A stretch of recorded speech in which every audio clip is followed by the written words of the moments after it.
Guys, I got to come out and say it. I had an absolute total rebirthing last night after watching Texas A&M Corpus Christi absolutely run through their matchup. I'm left totally going back to the drawing board. These are my official new bracket predictions. I'm going to be filling out the whole bracket and really kind of had a sexual moment last night with Texas A&M Corpus Christi and just how beautiful their brand of basketball was. So guys, this is a complete new prediction. These are my official picks. We're going to go game by game, and we begin with that 1v16 matchup, Alabama taking on Texas A&M Corpus Christi. Let me just say, if this was who could get away with murder, I would certainly take Alabama, no question. Oh my goodness, but it's not.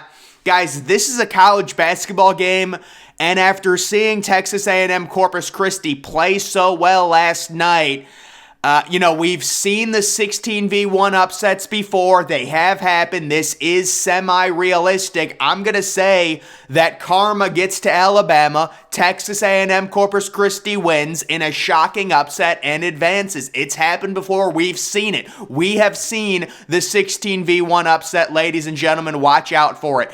Next, we have Maryland taking on West Virginia. I'm going to take West Virginia, the 9 seed there, to knock off Maryland. They are 2-point favorites in that game, and they played in a very tough conference there. San Diego State taking on Charleston. I'm going with Charleston. This team is 31-3. They're super impressive. San Diego State, they've got the analytics, but they don't have the offense. I think Charleston is going to be able to outgun them. Virginia taking on Furman. Give me Furman for the upset. They're very popular upset on that one. Virginia, the worst 4 seed. We all know this. This is a common upset, guys. This is realistic. We could very easily see Furman winning that game. Next, we have Creighton taking on NC State. Creighton, I am so sad and disappointed with how up and down they are. They're very inconsistent. I don't think they come ready for this game. I'm taking NC State. Next, we have Baylor and UC Santa Barbara. And guys, this is a very common upset. A lot of people are picking UC Santa Barbara in their conference tournament. Absolutely dominated. They scored 90-plus points a few times. They looked phenomenal. Baylor got trounced in the Big 10 tournament, in the Big 12 tournament. They struggled. They can't score. They're coming into this tournament very lackluster. Give me a 14v3 upset. I'm liking the vibe on that one. Missouri and Utah State. I'll take Utah State. They are the favorite in this game by 1.5 points. Missouri is the worst 7 seed in the tournament. Arizona and Princeton. So guys, this Princeton team, it is shocking. The win over Yale, and now you're facing Arizona. The Pac-12 was so weak. This Arizona team padded their numbers in a weak conference. I think we get a 2v15 upset. We've seen it with Duke and Lehigh. We've seen it with Missouri in 2012 with Norfolk State. Gimme Princeton. Beautiful logo, the tiger stripe to upset there. Moving on down to, I'll do the first 4 games. So Texas Southern taking on Fairleigh Dickinson. I think Fairleigh Dickinson wins that game very easily. That happens tonight. And then let's just talk for a second about this 1v16 game. So guys, I've studied Fairleigh Dickinson pretty extensively. I've gone through their entire analytical profile. And let me just tell you, they are a terrible matchup for Purdue. They're going to bully Zach Edey. Purdue, you take a look, preseason, unranked. This is a fraudulent team. And again, it's a little out there, but this realistically, it could happen. I love the defensive profile. Google it. Fairleigh Dickinson's defense, it's impressive. I will take Fairleigh Dickinson. We all know, everyone's saying it. Purdue is a fraud 1 seed. We know it. FAU and Memphis, I'm taking FAU. They're 31-3. They should be a 7 seed, let's be honest. Duke and Oral Roberts. Oral Roberts, longest winning streak in Division I. I know Duke's been hot, but let's be real. That's a very ACC horrible conference. They've padded their numbers winning that. Tennessee and Louisiana. Rick Barnes in March. What else needs to be said? I'll take Louisiana with a lot of momentum, only 6 losses on the year. You're looking at a Tennessee team that's really struggling going into the tournament. Kentucky and Providence. I'm going to go with Providence. We saw last year Kentucky as a 2 seed completely blow it in the first round. I think it happens again with Providence, only 4-point underdogs. Providence was actually like a 7 or 8 seed. They've struggled. This is a revenge game. I'll take Providence in that one. Kansas State and Montana State. It's so crazy how Kansas State is a 3 seed in this tournament. Really, the analytics say they're like a 6 or a 7, and Montana State, they can run and gun. They're one of the most impressive offensive profiles I've seen analytically. I'll take Montana State. Michigan State and USC is basically a toss-up. I will take USC. Very impressive resume there. The Pac-12, it is weak, but we saw Michigan State lose to Ohio State, a team that went 16-19. Marquette and Vermont. So yeah, guys, this is just a terrible draw for Marquette. You take a look at Vermont and their overall profile. They're the best 15 seed in the tournament, but they're actually analytically better than every 14 seed in the tournament. It is a horror show for Marquette. I feel so bad for them. But yes, this Vermont team, they're a power keg. They're an absolute juggernaut. They will win that game and advance. Next, we're taking a look at Houston and Northern Kentucky. So Northern Kentucky coming out of the Horizon, very impressive. The wins they were able to get in the Horizon League tournament there. And then Houston, so much respect for this program. The injury, though, to Marcus Sasser, the best player, one of the top contenders for National Player of the Year. Very, very hard. And guys, there's just too much unknown right now with Houston. They play at a slow tempo that's prone to upsets. I will actually go with Northern Kentucky in that game. I respect the Horizon League, what they've done in the tournament, things like that. So I'll take Northern Kentucky. We have Iowa-Auburn. So Auburn's actually playing this game in Birmingham, Alabama. It's basically home court. Iowa was terrible in the second half of the year. They have a horrible defense. I'll take Auburn. We're going with Drake over Miami in your typical 12v5 upset. Drake is just, way more momentum. Miami outside of the top 100 in terms of their defense in the analytic rankings there. Next, we have Indiana and Kent State. Certainly, Kent State winning the MAC, beating Toledo, tons of momentum, top 10 defensive team. Indiana, fraudulent, weak guard play. They do have the center. I'll give them Trace Jackson Davis. He's a beast. But I think Kent State with the point guard goes on a little Cinderella run.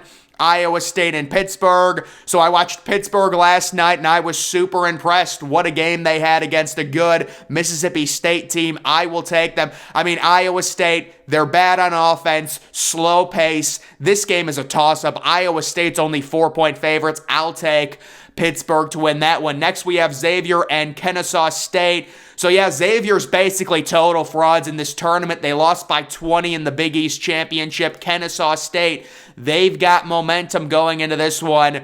I think they pull off a 3v14 upset. Texas A&M and Penn State. Penn State, the elite guard play will carry them over. This is a really fun 10v7 matchup, but I'm taking Penn State with the guard play to win that one. And then Texas and Colgate, just a really bad draw here for Texas. I said a few days ago how I thought Texas, there's a vibe that's off right now with Texas University. So Colgate, one of the best 3-point shooting teams in the country, they will go ahead and pull off a rare 2v15 upset.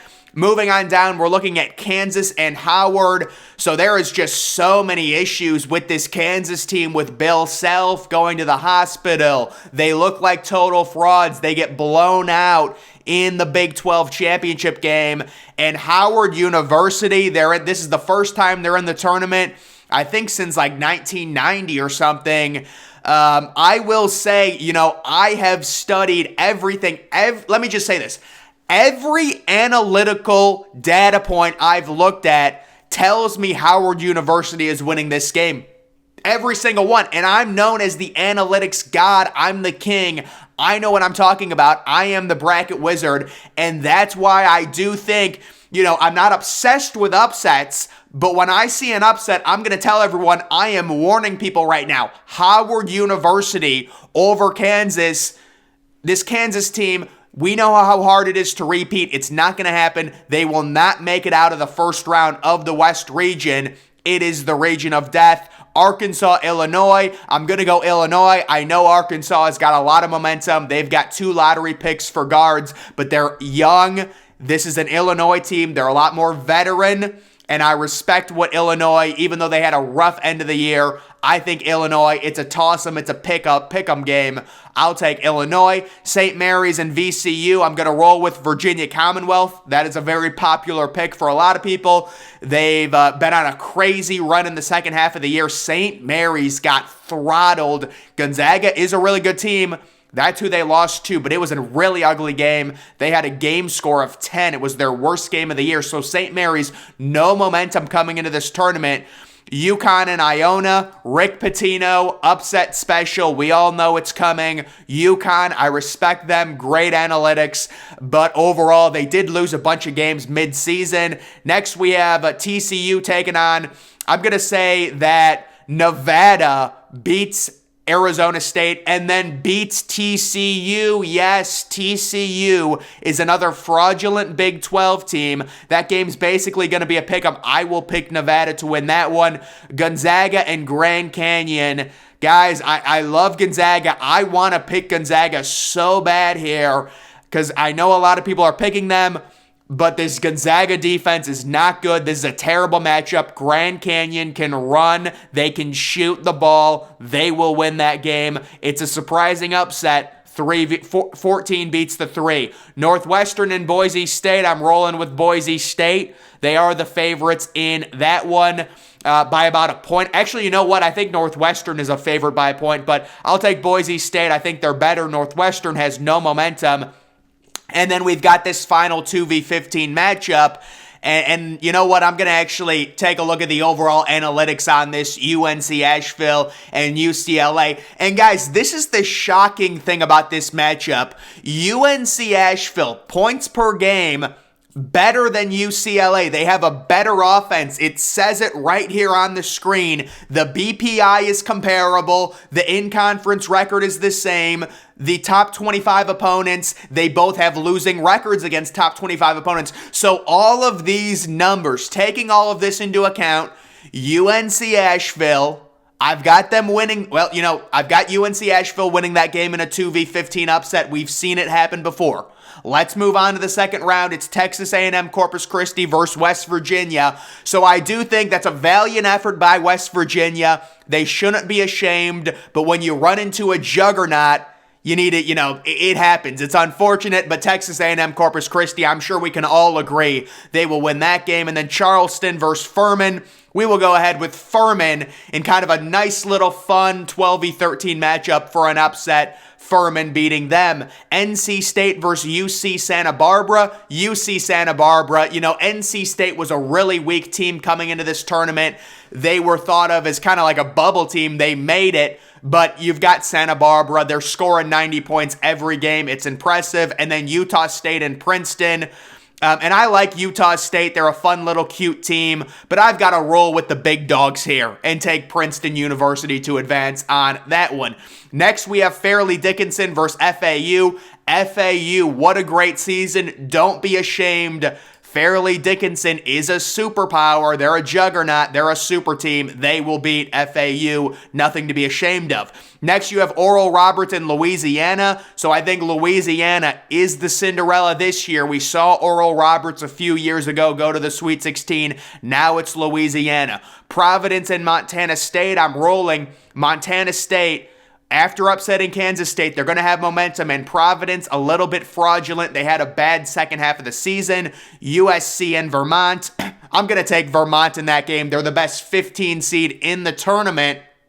Moving on up. By the way, these are a spot for the Sweet 16. That's what these are second round games. Northern Kentucky and Auburn. So, Auburn a little fraudulent. Northern Kentucky, they're going to have so much momentum after beating Houston.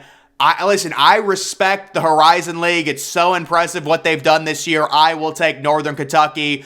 You've got Drake versus Kent State. I think Kent State, they are the Cinderella. Max Cinderella. We get that this year. Pittsburgh and Kennesaw State. I'll roll with Kennesaw State. So Pittsburgh, they have a nice little run. They started in the first 4. They made the round of 32. But let's not get greedy when you're facing a powerhouse like Kennesaw State. And then you've got Penn State and Colgate. And certainly, what a fun game that is going to be in the second round when that happens. Run and gun, high scoring, Colgate. The 3-point shooting, it's going to overwhelm Penn State there. Howard and Illinois. So yeah, I think Illinois, bad close to the season. Howard University wins their conference championship. They're a pillar of college basketball, and they will handle Illinois there. VCU and Iona. Rick Pitino, elite coach. VCU, nice little run. They beat St. Mary's, but they're done. Iona, they use all the momentum they have against UConn, and they keep going. They are on to the Sweet 16. Next, we have Nevada taking on Grand Canyon, and this Grand Canyon team is a total glitch. I mean, all they do is make threes. All they do is shoot. It's so impressive. They will take on UNC Asheville. Wow, that's an amazing matchup. Grand Canyon, UNC Asheville, the offense in that one. That's a great Sweet 16 game if it happens. Moving on to the top of the bracket, you've got Texas A&M Corpus Christi versus Furman. Spot in the Elite Eight on the line. And this is nothing to be ashamed of. If you're Furman, you ran into a powerhouse. Texas A&M Corpus Christi beats them. That's a great run for Furman. Santa Barbara and Princeton. I'm going to go with Princeton in that one over UC Santa Barbara. Their tournament run ends. They were relying on three-pointers. It ends up backfiring against a great defensive team like Princeton. Next, you've got Fairleigh Dickinson taking on Louisiana. We all know, based on the analytical numbers, Fairleigh Dickinson is going to completely lock up Louisiana. They will win that game. I don't think Louisiana gets out of the 40s in that one. And then we have Vermont taking on Montana State. That's a slugfest right there. But I do think Vermont, analytically, they are better than Montana State. So I think they win that game. And then moving on up here for a spot in the Elite Eight, Northern Kentucky and Kent State. It was a fun, cute run for Kentucky, but the big dogs are winning this one. Northern Kentucky advances to the Elite Eight, and then we have Kennesaw State and Colgate. And Colgate is just simply overwhelming when it comes to their offense. They win that one. You've got Howard versus Iona. I'm going to go with Howard. So that's a really nice run for Rick Pitino, but Howard University advances. They will go ahead and take on UNC Asheville in the Elite Eight, beating Grand Canyon. For as good as the Grand Canyon is at offense, they struggle defensively. UNC Asheville, they've got a great offense. That's not a good matchup for them. For a spot in the Final Four, it's Texas A&M Corpus Christi taking on Princeton. And guys, I'm telling you, I saw it last night. I had a vision. I had a moment that was so intimate with this Texas A&M Corpus Christi team while I was nude watching game film locked in my bathroom. I mean, it's overwhelming. It's crazy. I have to go with Texas A&M Corpus Christi. What a run for Princeton. What a run. Really amazing. Great for their program. Next, we have Fairleigh Dickinson taking on Vermont. And, Vermont, great offensive team. Best 15 seed in the entire tournament. There's something about this defense that I've seen from Fairleigh Dickinson. It's so inspiring and it's so elite. It's so good. They're advancing. Howard, UNC Asheville. I'm going to go with Howard. That's really a pick'em. That game is a pick'em. That Howard, UNC Asheville game, if it happens, which I expect it to, it is a total toss-up. And then we have Northern Kentucky and Colgate. I will go defensive game. Northern Kentucky slows the pace down. They slow the pace down they grind it to a halt, and they win that. So we're on to the Final Four, and we have one of the biggest heavyweight matchups imaginable. It is Texas A&M Corpus Christi taking on Fairleigh Dickinson. And I have to roll with Texas A&M Corpus Christi to advance to the national championship in a close, probably like 70-69 type game. One of the best Final Four games in history. That is my prediction on that. And then Northern Kentucky and Howard. I'm going to go with Northern Kentucky to defeat Howard. But what a great run for Howard, making it all the way to the Final Four. And then the national championship, it is Texas A&M Corpus Christi versus Northern Kentucky. We all know, I mean, this was basically the national championship, this Texas A&M Corpus Christi Fairleigh Dickinson game. We know Texas A&M Corpus Christi wins this game. I'd say like 90-54 over Northern Kentucky. So, and look, this is unbelievable for Texas A&M Corpus Christi. They completely take over the state of Texas. This would be the result that college basketball needs. And wow, what a logo. That is so great. So, guys, that is my official 2023 March Madness bracket predictions. Make sure you're following me on Twitter. Link to that's always in the description. I'm, of course, the Depressed Ginger. Thank you for watching.